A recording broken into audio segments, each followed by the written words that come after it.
সকাল সকাল মা রান্না বসিয়ে দিয়েছিল, কারণ সেদিন ছিল আমার জন্মদিনের খাওয়া দাওয়া। মানে আমার জন্মদিনের পরের দিনের ভিডিও, এটা গ্যালারিতে অনেক দিন ধরে ছিল, তো ভাবলাম পোস্ট করি। তো ফ্রাইড রাইসটা কিন্তু আমিই বানাচ্ছিলাম। ওদের ইচ্ছা করছিল যে ছাদে বসে খাবে, তো সেই জন্য আমরা পিসিদের ছাদে সবাই চলে যাই। আর এদিকে খাবার দিচ্ছিল আমার দাদা।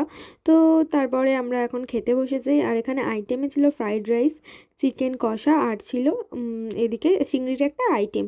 তো তারপর বিকেলবেলা জিসা বলল যে চলো আমরা কোথাও থেকে একটু ঘুরে আসি। দাদার নাইট ডিউটি থাকার কারণে ও গেল না। তো আমরা তিনজনেই গিয়েছিলাম। তো গিয়ে তো প্রথমে অর্ডার দিয়ে এদিকে একটু ঘোরাফেরা করছিলাম, কারণ যতক্ষণ না অর্ডার আসে ততক্ষণ একটু ফটো তুলছিলাম, একটু ভিডিও করে নিচ্ছিলাম।